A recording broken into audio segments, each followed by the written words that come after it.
Allez, je vous invite à ouvrir vos Bibles. Jusqu'à présent, on a parlé de quoi? Le dernier message, du ciel. Là, alors c'est pas fait exprès, mais Dieu fait bien les choses. On va aller au-delà du ciel. Qu'est-ce qu'il y a au-delà du ciel? Alors, il y a le ciel, il y a Dieu. Entre les deux, il y a quoi? En fait, si vous savez, ou pas, l'apôtre Paul nous dit qu'il a été enlevé jusqu'au 3e ciel. Le premier ciel, c'est lequel? Celui qu'on voit. Le deuxième?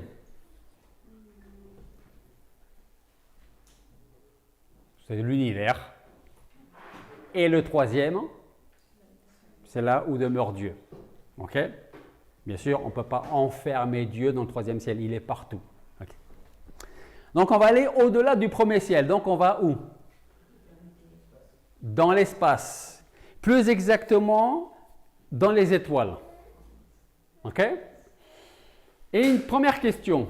À votre avis, pourquoi Dieu a créé les étoiles?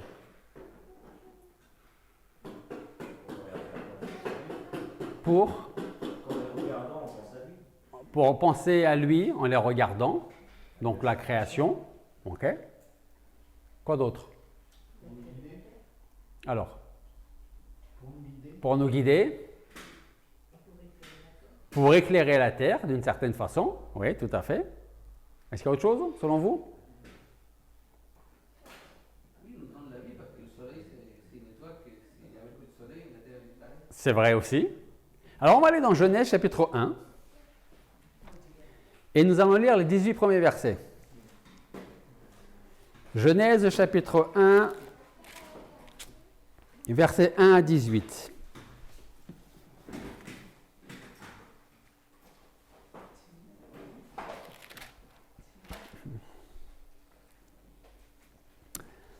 Au commencement, Dieu créa les cieux et la terre. Or, la terre était informe et vide, et les ténèbres étaient à la surface de l'abîme, et l'Esprit de Dieu se mouvait sur les eaux.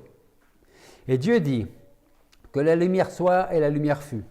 Et Dieu vit que la lumière était bonne, et que Dieu sépara la lumière d'avec les ténèbres. Et Dieu nomma la lumière jour, et il nomma les ténèbres nuit. Il eut un soir, il eut un matin, ce fut le premier jour. Puis, verset 6, Dieu dit qu'il y ait une étendue entre les eaux, et qu'elle sépare les eaux d'avec les eaux. Et Dieu fit l'étendue et sépara les eaux qui sont au-dessous de l'étendue d'avec les eaux qui sont au-dessus de l'étendue, et cela fut ainsi. Et Dieu nomma l'étendue cieux. Il eut un soir, il eut un matin, ce fut le second jour. Verset 9. Puis Dieu dit que les eaux qui sont au-dessous des cieux se rassemblent en un seul lieu, et que le sec paraisse, et cela fut ainsi. Et Dieu nomma le sec terre, et il nomma l'amas des eaux mer, et Dieu vit que cela était bon. Verset 11.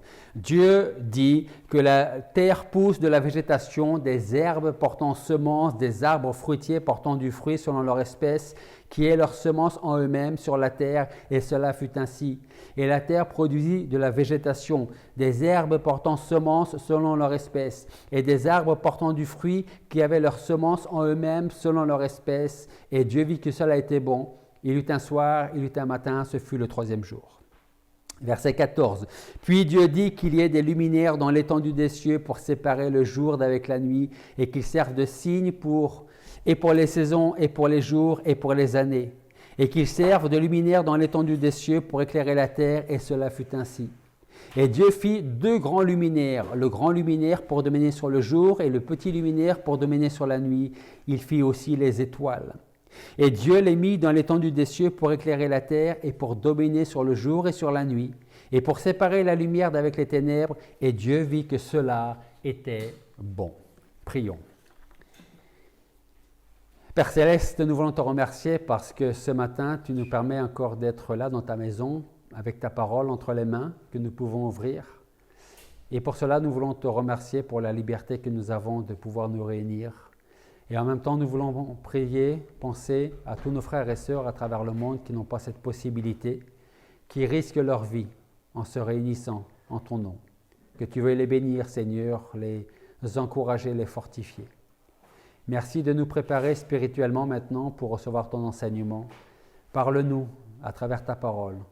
Aide-nous à retenir et à mettre en pratique ce que tu veux nous annoncer, ce que tu veux nous dire. Et c'est en ton nom que nous te prions. Amen.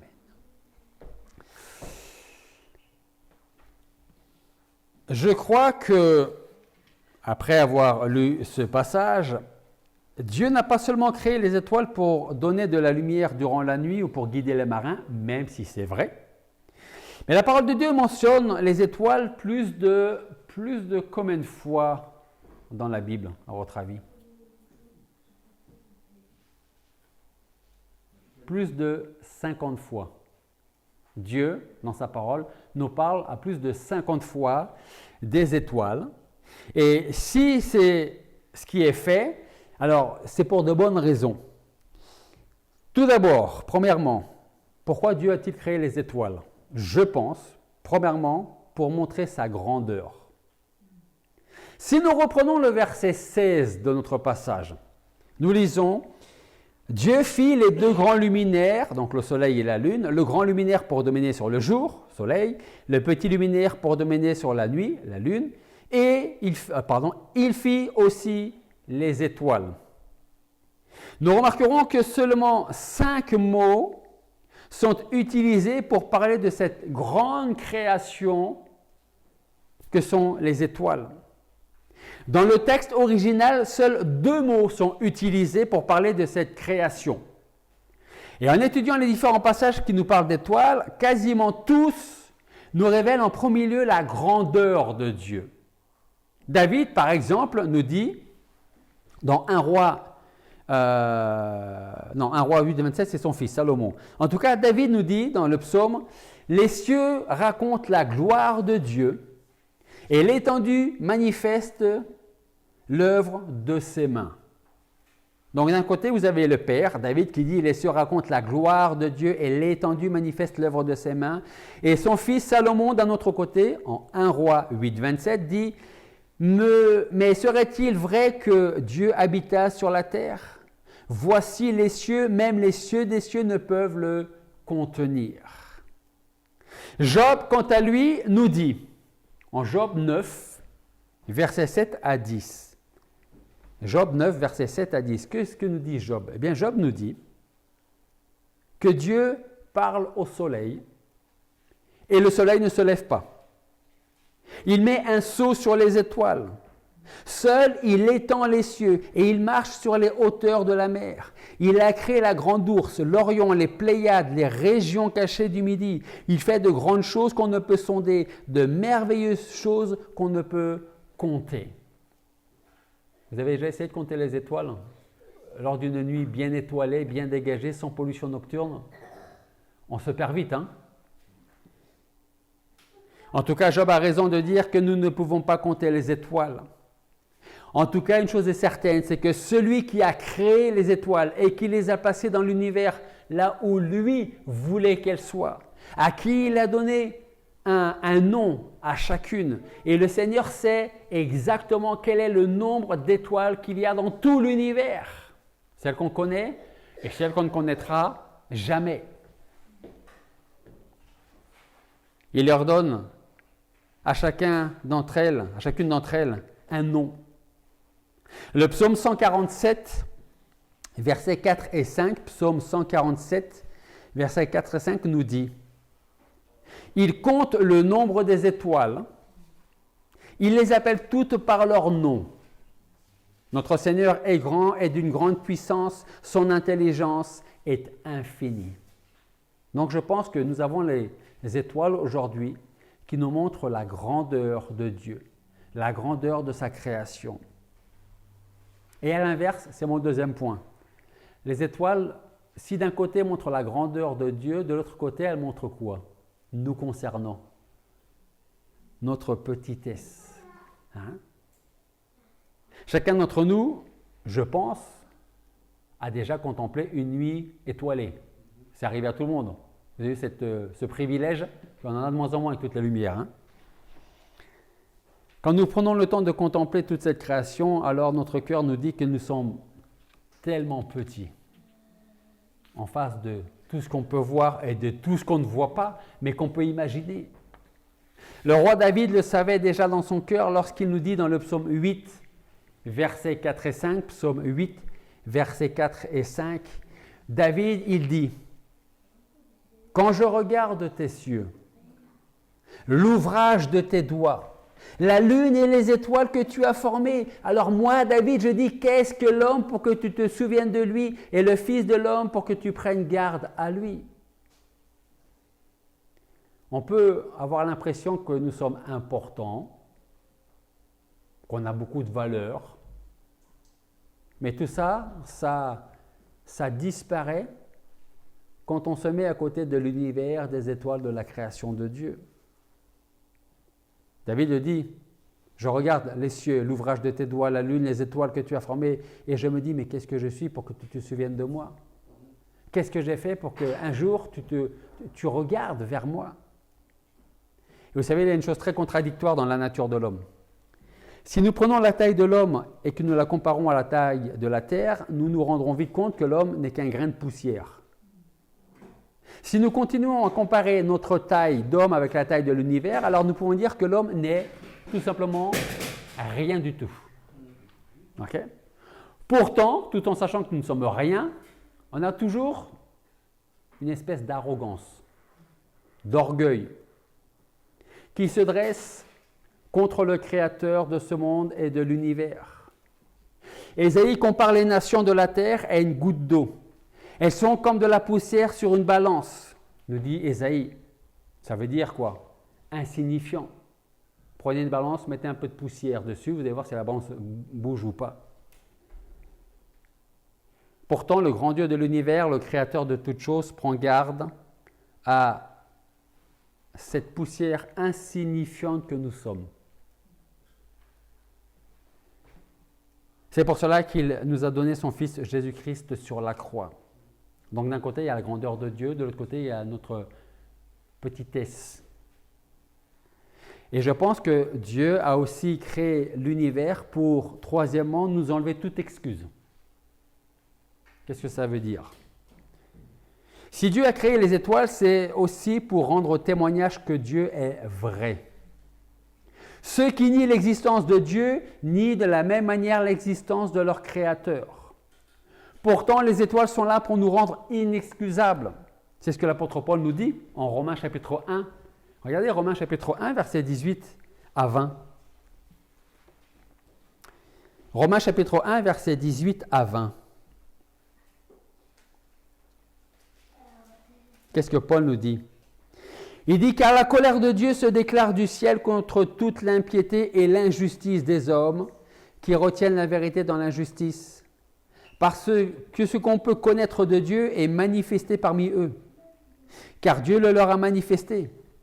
En effet, les perfections invisibles de Dieu, sa puissance éternelle et sa divinité se voient comme à l'œil depuis la création du monde quand on les considère dans ses ouvrages de sorte qu'ils sont inexcusables. » Autrement dit, c'est quoi? Je ne crois pas en Dieu. Regarde là-haut. Regarde tout ce qu'on peut voir et tout ce qu'on ne peut pas voir. Tu seras, c'est la Bible qui le dit, inexcusable devant le Créateur. Quatrième point, quatrième raison de la création des étoiles, c'est parce que je pense que Dieu veut montrer son alliance. Abraham crut en Dieu quand il l'amena hors de son pays. Rappelez-vous, on en a parlé il n'y a pas longtemps. Abraham, Dieu s'adresse à Abraham, lui dit, prends tes affaires, ta famille, et tu t'en vas. Et après, je te dirai où tu vas. Il a obéi. Et qu'est-ce qui a produit cette obéissance? Eh bien, à un moment donné, le Seigneur lui a montré les étoiles et il lui a dit, tu vois les étoiles? Le nombre qu'il y a, tu ne peux pas compter. Eh bien, ce sera la même chose pour ta descendance, grâce à ton obéissance. Alors, de quelle descendance Dieu parlait-il à Abraham? Eh bien, de la descendance de ceux qui sont dans la foi, comme nous pouvons le lire en Galates chapitre 3, verset 29. Galates chapitre 3, verset 29 nous dit Si vous êtes de Christ, c'est-à-dire si vous appartenez à Christ, alors vous êtes donc la postérité d'Abraham et vous êtes les héritiers selon la promesse. Dieu appelle Abraham à quitter son pays pour aller vers un pays qu'il ne connaît pas. Il ne sait pas quelle route il va prendre. Abraham ne discute pas, il dit d'accord, je me lève, je prends ce qu'il faut et je m'en vais. Et par cette obéissance-là, il sera béni. Ta descendance sera comme celle des étoiles. Et en Galates, Paul dit, si vous êtes de Christ, en Christ, vous êtes donc la postérité d'Abraham et les héritiers selon la promesse. Si nous ne pouvons pas compter les étoiles, nous ne pouvons pas compter non plus la descendance d'Abraham. Il nous est impossible de compter tous ceux que le Seigneur a rachetés par son sang quand il a offert sa vie en sacrifice. Alors si Dieu a créé autant d'étoiles, c'est peut-être pour nous montrer aussi la grandeur de sa grâce envers nous pécheurs. Une grâce libre et souveraine. On ne peut pas compter les étoiles, on ne peut pas compter la descendance d'Abraham. Ça veut dire qu'on ne peut pas compter, d'ailleurs Jean nous le dit dans l'Apocalypse, il y avait une foule, on ne pouvait pas compter le nombre. Et ce nombre-là faisait partie des pécheurs qui ont reçu la grâce libre et souveraine de la part de Dieu. C'est ce que nous pouvons lire en Apocalypse chapitre 7, versets 9 et 10. Apocalypse 7, versets 9 et 10 qui dit « Et voici une grande multitude que personne ne pouvait compter, de toute nation, de toute tribu, de tout peuple, de toute langue. Ils se tenaient devant le trône et devant l'agneau, vêtus de robes blanches et des palmes à la main. Et ils criaient à grande voix, disant « Le salut vient de notre Dieu qui est assis sur le trône et de l'agneau. » Ça, c'est la grâce de Dieu envers nous pécheurs. Cinquième point, cinquième raison de la création des étoiles, montrer sa miséricorde et son jugement. Tant que vous pouvez compter les étoiles, ça veut dire que vous êtes encore vivant. OK?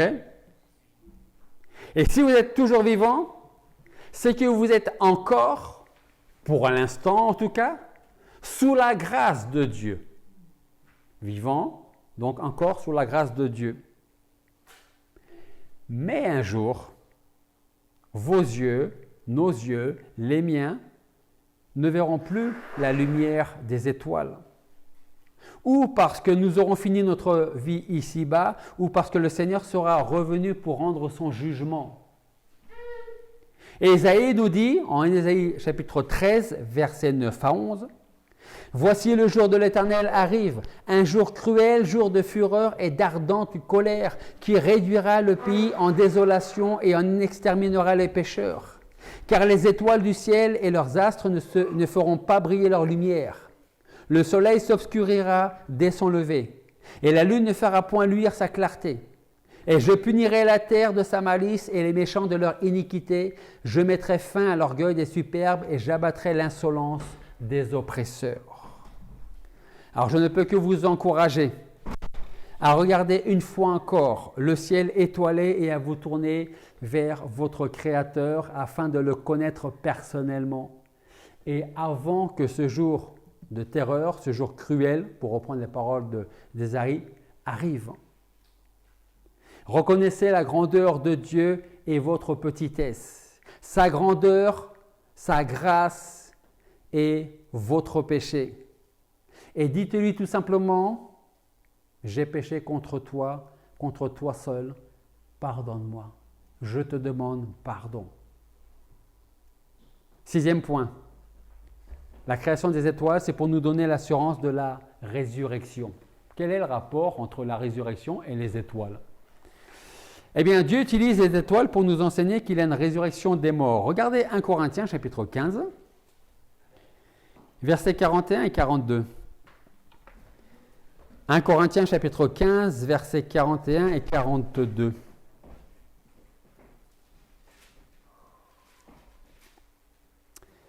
Et Paul, concernant la résurrection, nous dit « Autre est l'éclat du soleil, autre l'éclat de la lune et autre l'éclat des étoiles. Car une étoile est différente d'une autre étoile par son éclat. Telle est aussi la résurrection des morts. Le corps est semé corruptible, il ressuscite incorruptible. Certaines étoiles n'ont qu'un faible scintillement dans l'univers. Et vous avez d'autres étoiles à côté qui brillent beaucoup plus. Et si vous avez une bonne paire de jumelles, je vous invite un jour, quand c'est vraiment la pleine, comment on dit, une nuit de...